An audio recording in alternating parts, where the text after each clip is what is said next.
আসসালামু আলাইকুম। আজকে ইফতারিতে করব গরুর পায়ের নেহারি। এর জন্য এখানে গরুর পা ভালো করে ধুয়ে পরিষ্কার করে নিচ্ছি।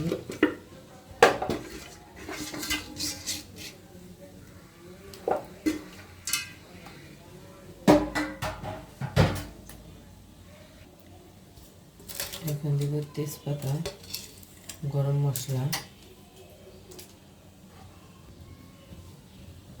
তারপরে দিব বেশি করে আদা বাটা, আদা রসুন বাটা দিয়ে দিলাম বেশি করে।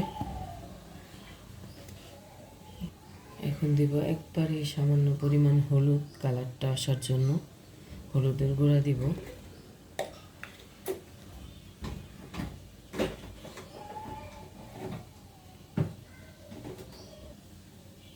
তারপর দিব সামান্য পরিমাণ মরিচ গুঁড়া,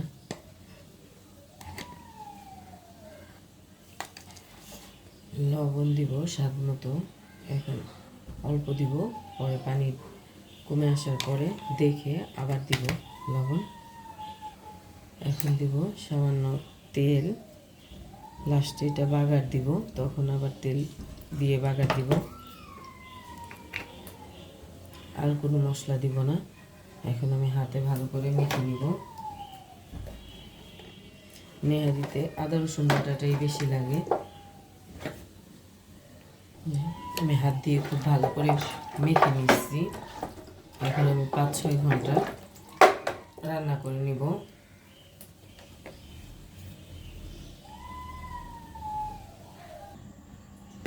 দিয়ে দিচ্ছি পানি 1 পাতিলা, এটা শুকিয়ে নিব। এখন আমি ব্লেন্ড করা রসুন আর পেঁয়াজটা দিয়ে দিব, ঝোলটা ঘন হবে। এখানে আমি কয়েক কোয়া রসুন নিয়ে নিচ্ছি আর পেঁয়াজ নিচ্ছি, নিয়ে ভালো করে ব্লেন্ড করে নিচ্ছি।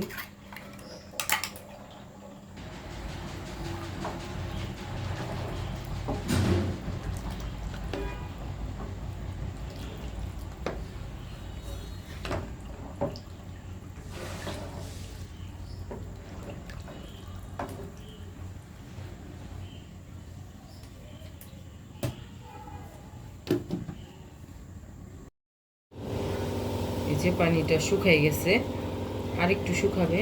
এখন আমি এই পর্যায়ে কয়েকটা কাঁচামরিচ দিয়ে দিব। এখন আমি নেহারিটা বাগার দিব।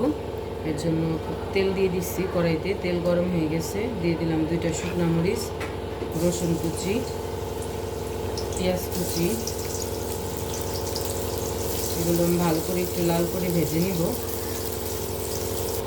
যে পেঁয়াজ রসুনটা একটু লাল করে ভেজে নিচ্ছি। এখন দিব একটু শুকনো মরিচের গুঁড়া,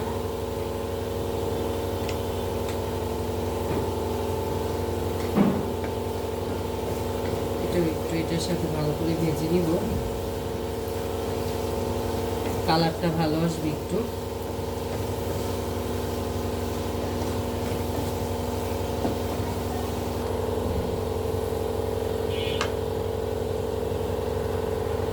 এখন বাগারটা ভেজে দিব।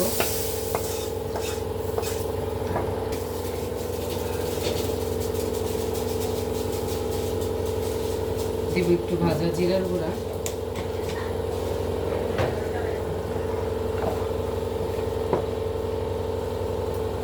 এখন আমি নামাই নিব, হয়ে গেছে।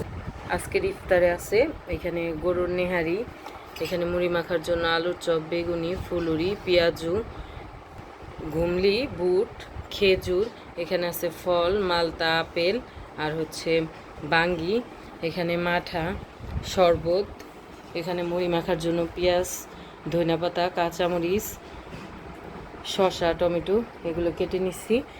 আর বাহির থেকে রুটি কিনে আনছি। আর এখানে আছে জিলাপি। আজকের ভিডিওটা এ পর্যন্তই। সবাই ভালো থাকবেন, সুস্থ থাকবেন। আমার ভিডিও পছন্দ হলে আমার চ্যানেলটাকে লাইক, কমেন্ট, শেয়ার এবং সাবস্ক্রাইব করে দিবেন। ফেসবুকে দেখলে ফলো দিয়ে দিবেন। আল্লাহ হাফেজ।